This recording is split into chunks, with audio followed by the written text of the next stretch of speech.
Hello friends, कैसे हो आप सब। आई होप आप सभी बहुत अच्छे होंगे। आज की वीडियो में हम चर्चा करेंगे भारत की पंचवर्षीय योजना और ये बाद में कब नीति आयोग में चेंज हो गया। तो पंचवर्षीय योजना और नीति आयोग दोनों के बारे में हम आज पूरी क्लास में डिस्कस करने वाले हैं, पूरे डिटेल में। तो चलिए शुरू करते हैं आज का क्लास। इससे पहले ज्यादा से ज्यादा आप लोग वीडियो को शेयर कर दीजिए, लाइक कर दीजिए और चैनल को सब्सक्राइब कर दीजिए। तो आइए देखते हैं भारत की पंचवर्षीय योजना। तो योजना आयोग द्वारा क्या है, योजना आयोग द्वारा वर्ष 1951 से 2017 तक कुल 12 पंचवर्षीय योजनाएं चलाई गई थी। कितनी? 12। इस दौरान कुल 3 बार 1966 से 69 और 1978 से 80 और 1990 से 92 तक योजना अवकाश रहा। क्या हुआ इस टाइम में? योजना अवकाश रहा 3 बारी। तो देखते हैं प्रथम पंचवर्षीय योजना। देखते हैं प्रथम पंचवर्षीय योजना कब हुआ था। 1951 से 56 तक। कब हुआ था? 1951 से 56 तक। यह पंचवर्षीय योजना हैरोल्ड डोमर मॉडल पर आधारित था। किस पे? हैरोल्ड डोमर मॉडल पर आधारित था। तो ये आपका आरआरबी, एनटीपीसी और बीपीएससी प्री 2018 में पूछा गया है। तो आगे देखते हैं। इस योजना में कृषि को उच्च प्राथमिकता दी गई थी। प्रथम पंचवर्षीय योजना में भूमि सुधार, सबसे बड़ी परियोजनाओं की स्थापना एवं सामुदायिक विकास कार्यक्रम 1952 के माध्यम से कृषि क्षेत्र के विकास पर बल दिया गया था। इस योजना का मुख्य उद्देश्य अर्थव्यवस्था में संतुलित विकास की प्रक्रिया आरंभ करना था। तो ये हमने प्रथम पंचवर्षीय योजना के बारे में देखा। तो अब आते हैं द्वितीय पंचवर्षीय योजना के बारे में। देखते हैं द्वितीय पंचवर्षीय योजना कब से कब तक? 1956 से 1961 तक। तो यह पंचवर्षीय योजना पीसी महालनोबिस मॉडल पर आधारित था। आरआरबी में पूछा गया क्वेश्चन है ये। इस योजना में भारी उद्योग के विकास को उच्च प्राथमिकता दी गई। इस योजना का मुख्य उद्देश्य समाजवादी समाज की स्थापना करना था। इस योजना में खाद्य एवं ग्राम उद्योग आयोग का गठन किया गया था। तो इस अगर पूछ ले कि किस योजना में खाद्य एवं ग्राम उद्योग आयोग का गठन किया गया था, तो हो जाएगा द्वितीय पंचवर्षीय योजना। यूपीपीसीएस में पूछा गया है। आगे देखते हैं। इस योजना के दौरान दुर्गापुर और भिलाई और राउरकेला इस्पात संयंत्रों की स्थापना क्रमशः ब्रिटेन, रूस और जर्मनी की सहायता से की गई थी। तो ये आरआरबी एनटीपीसी 2016 में पूछा गया था। तो इसको आप लोग ध्यान से देखते रहिएगा। अगले क्वेश्चन पे आते हैं। अगले पे आते हैं। तृतीय पंचवर्षीय योजना 1961 से 1966 ईस्वी तक तृतीय पंचवर्षीय योजना रहा। यह योजना जॉन सैंडी और सुखमय चक्रवर्ती मॉडल पर आधारित थी। इस योजना में कृषि एवं उद्योग दोनों के विकास पर बल दिया गया। इस योजना का उद्देश्य अर्थव्यवस्था और आत्मनिर्भर बनाना तथा स्वतः स्फूर्त अवस्था में पहुंचाना था। भारत चीन युद्ध 1962, भारत पाकिस्तान युद्ध 1965 तथा भीषण अकाल 1965-66 पड़ने के कारण यह योजना पूरी तरह से असफल रही। क्या रहा? तृतीय पंचवर्षीय योजना इन कारणों की वजह से असफल रहा। आगे देखते हैं। इस योजना के दौरान 1964 में सोवियत संघ रूस के सहयोग से बोकारो झारखंड में बोकारो आयरन स्टील इंडस्ट्री की स्थापना की गई थी। तो आगे देखते हैं। योजना अवकाश, जो पहले ही बताया गया था 3 बार ये योजना अवकाश चला था। तो योजना अवकाश 1966 से 1969 ईस्वी। तो ये पूछा गया है एनटीपीसी 2016 में। तो इस अवधि में 3 वार्षिक योजनाएं बनाई गई थी। इस दौरान 1966-67 में नई कृषि नीति अपनाई गई थी। इसके अंतर्गत हरित क्रांति की शुरुआत की गई थी। तो ये बहुत इंपॉर्टेंट है। इसके अंतर्गत ही हरित क्रांति की शुरुआत की गई थी। आगे देखते हैं। चतुर्थ पंचवर्षीय योजना 1969 से 74 ईस्वी तक, 1969 से 74 ईस्वी तक चतुर्थ पंचवर्षीय योजना रहा। यह योजना DR गॉडगिल मॉडल पर आधारित थी। इस योजना का मुख्य उद्देश्य स्थिरता के साथ विकास एवं आत्मनिर्भरता की प्राप्ति था। इस योजना में परिवार नियोजन कार्यक्रम लागू किया गया एवं श्वेत क्रांति ऑपरेशन फ्लड 1970 की शुरुआत की गई थी। तो चतुर्थ पंचवर्षीय योजना में ही परिवार नियोजन कार्यक्रम चलाया गया था। आगे देखते हैं। अब देखते हैं पांचवी पंचवर्षीय योजना के बारे में। तो यह 1974 से 78 ईस्वी तक रहा है। तो इस योजना का प्रमुख उद्देश्य गरीबी उन्मूलन एवं आत्मनिर्भरता की प्राप्ति था। गरीबी हटाओ गरीबी उन्मूलन का नारा इसी योजना के दौरान दिया गया था। गरीबी हटाओ का नारा पांचवी पंचवर्षीय योजना में ही दिया गया था। 20 सूत्री कार्यक्रम 1975 ईस्वी की शुरुआत इसी योजना में हुई थी। तो ये क्वेश्चन यूपी PCS मेंस में पूछा गया है, RRB में भी, तो इसको ध्यान दीजिएगा। आगे देखते हैं। वर्ष 1974 में न्यूनतम आवश्यकता कार्यक्रम, वर्ष 1977-78 में काम के बदले अनाज कार्यक्रम तथा 1977-78 में अंत्योदय कार्यक्रम की शुरुआत की गई थी। तो ये वेरी इंपॉर्टेंट है, तो ये आप लोग देख लीजिएगा। RRB ग्रुप D में पूछा गया है सेकंड शिफ्ट में। वर्ष 1978 में जनता पार्टी की सरकार बनी, जिसने इस योजना को एक वर्ष पूर्व ही समाप्त करने का निर्णय लिया। तो ये RRB NTPC में भी पूछा गया है। आगे देखते हैं। अनवरत योजना 1978 से 80, अनवरत योजना 1978 से 80 ईस्वी। वर्ष 1978 से 83 की अवधि के लिए जनता पार्टी सरकार अनवरत योजना लेकर आई, लेकिन इंदिरा गांधी के नेतृत्व में बनी नई सरकार ने इस योजना को वर्ष 1980 में ही समाप्त कर दिया।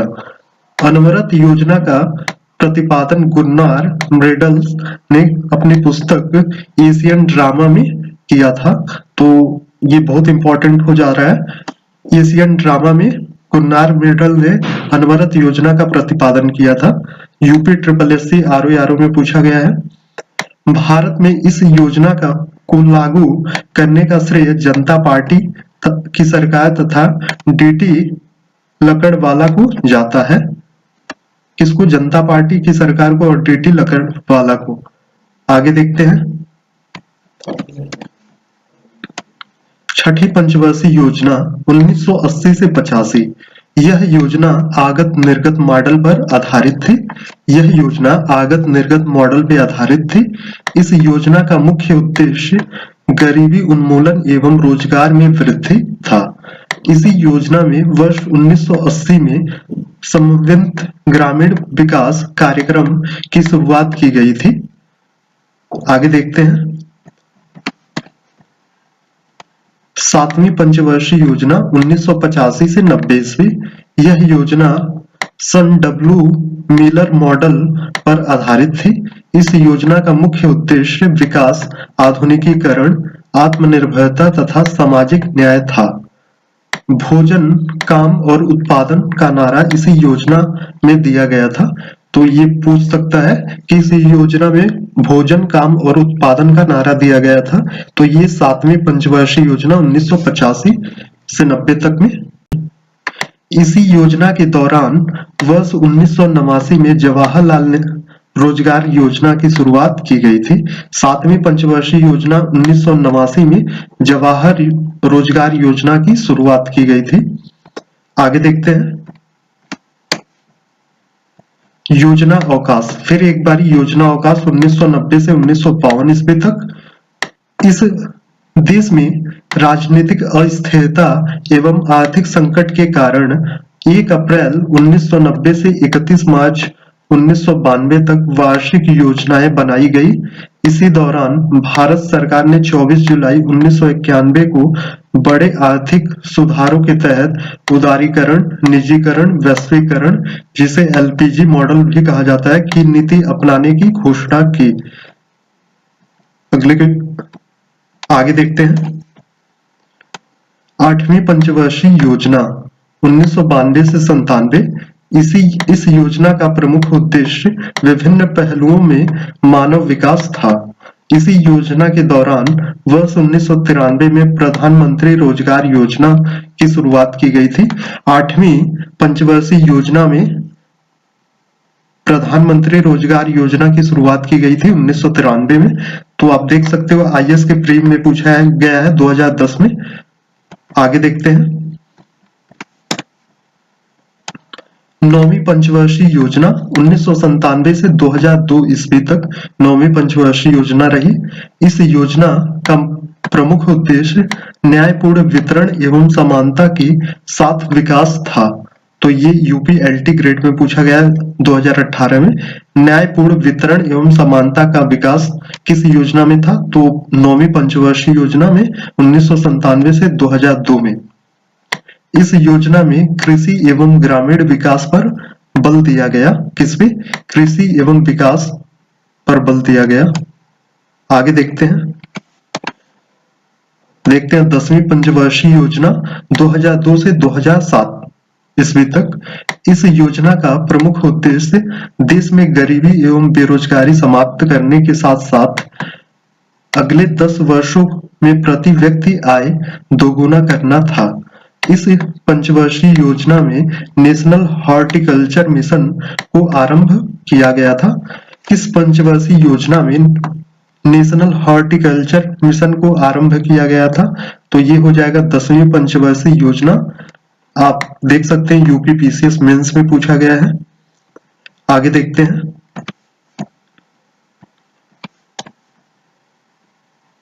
11वीं पंचवर्षीय योजना 2007 से 2012 ईस्वी तक। इस योजना का मुख्य लक्ष्य तीव्रतम एवं समावेशी विकास। तो ये क्वेश्चन बन सकता है कि इस योजना का मुख्य लक्ष्य तीव्रतम एवं समावेशी विकास था। तो ये आपका हो जाएगा 11वीं पंचवर्षीय योजना 2007 से 2012 ईस्वी। तो ये देख सकते हो आप यूपी पीसीएस मेंस में पूछा गया है। आगे देखते हैं। इस पंचवर्षीय योजना में सर्वाधिक समृद्धि दर 8% दर्ज की गई थी।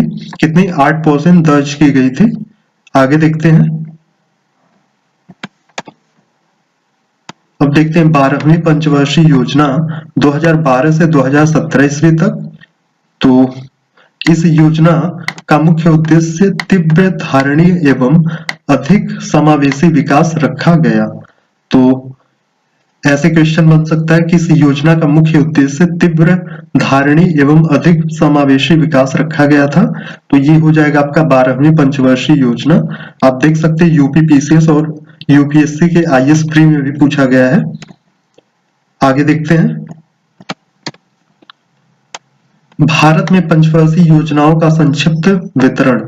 तो योजना अवधि, लक्ष्य, उपलब्धि, प्राथमिकता का क्षेत्र। तो ये हम थोड़ा इसमें भी डिस्कस कर लेते हैं। बाकी ये टेलीग्राम ग्रुप में ये पीडीएफ डाल देंगे, वहां से आप लोग जाके देख लीजिएगा, एक बारी वहां से अच्छे से रिवाइज कर लीजिएगा। तो आप लोग ज्यादा से ज्यादा लोग टेलीग्राम ग्रुप को भी ज्वाइन करिए, सारे क्लास के पीडीएफ वहीं पे डाले जाएंगे। तो देखते हैं। पहली पंचवर्षीय योजना 1951 से 56 तक। इसका प्राथमिकता क्षेत्र था कृषि, सिंचाई तथा विद्युत। दूसरी 1956 से 61 भारी उद्योग, चिकित्सा तथा स्वास्थ्य था। तीसरी 1961 से 1966 इसमें खाद्यान्न एवं उद्योग था। चौथी 1969 से 74 कृषि एवं सिंचाई थी। तो ये आप लोग जाके वहां से पीडीएफ से देख लीजिएगा। यहाँ पे 5वीं, 6ठी, 7वीं, 8वीं का दिया गया है, फिर 9वीं, 10वीं, 11वीं और 12वीं का। तो आपका जो योजना आयोग है 12वीं योजना आयोग तक ही रहा है। तो उसके बाद क्या आ गया? नीति आयोग। क्या आ गया? नीति आयोग आ गया। योजना आयोग को रद्द करके क्या लाया गया? नीति आयोग लाया गया। तो देखते हैं। नीति आयोग का गठन 1 जनवरी 2015 को योजना आयोग के स्थान पर किया गया। कब किया गया? 1 जनवरी 2015 को। आईएएस प्री में पूछा गया है। नीति आयोग का गठन भी केंद्रीय मंत्रिमंडल के एक प्रस्ताव द्वारा किया गया, इसीलिए यह भी योजना आयोग की ही तरह एक गैर संवैधानिक संस्था है।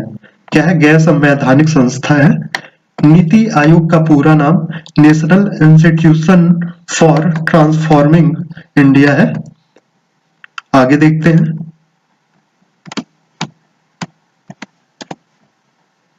नीति आयोग के उद्देश्य क्या है?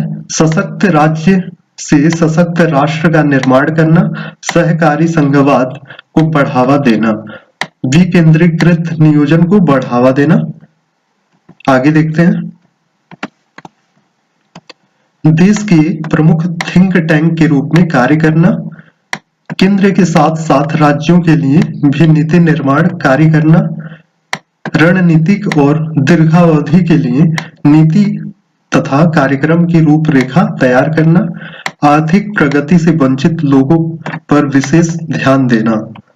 आगे देखते हैं। नीति आयोग की संरचना। तो पदेन अध्यक्ष कौन होता है? भारत का प्रधानमंत्री होता है। तो पहले नीति आयोग के अध्यक्ष नरेंद्र मोदी थे, पीएम नरेंद्र मोदी थे। उपाध्यक्ष भारत के प्रधानमंत्री द्वारा नियुक्त कोई भी व्यक्ति हो सकता है। गवर्निंग काउंसिल सभी राज्यों के मुख्यमंत्री, केंद्र शासित प्रदेश के राज्यपाल या प्रशासक, विशेष आमंत्रित सदस्य, विभिन्न क्षेत्रों से विशेषज्ञ प्रधानमंत्री द्वारा नामित। पूर्णकालिक सदस्य, इनकी अधिकतम संख्या 5 होगी।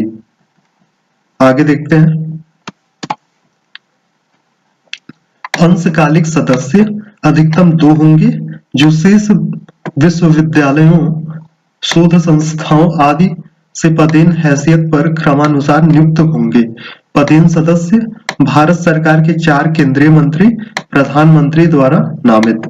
मुख्य कार्यकारी अधिकारी सीईओ कौन होगा? केंद्र का सचिव स्तर का अधिकारी, प्रधानमंत्री द्वारा निश्चित कार्यावधि के लिए नियुक्त। नीति आयोग के वर्तमान अध्यक्ष प्रधानमंत्री नरेंद्र मोदी हैं। डॉक्टर सुमन के बेरी 1 मई 2022 से नीति आयोग के उपाध्यक्ष हैं। आगे देखते हैं। परमेश्वरन अय्यर नीति आयोग के वर्तमान 2022 यानी के सीईओ हैं।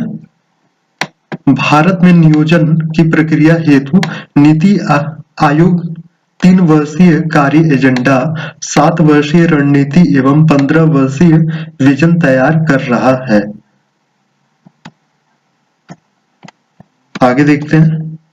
तो हम यहाँ योजना आयोग और नीति आयोग में डिफरेंट देख लेते हैं। योजना निर्माण में केंद्र सरकार की भूमिका। यहाँ योजना निर्माण में केंद्र एवं राज्य सरकारों की सहभागिता होती है। यह सहकारी संघवाद को बढ़ावा देता है। ऊपर से नीचे, टॉप टू डाउन दृष्टिकोण योजना आयोग में, वही नीति नीचे से ऊपर, डाउन टू टॉप दृष्टिकोण यहाँ नीति आयोग में। वित्त आवंटन का कार्य भी करता है। क्या है? वित्त आवंटन का कार्य भी करता है। केवल थिंक टैंक के रूप में कार्य करता है।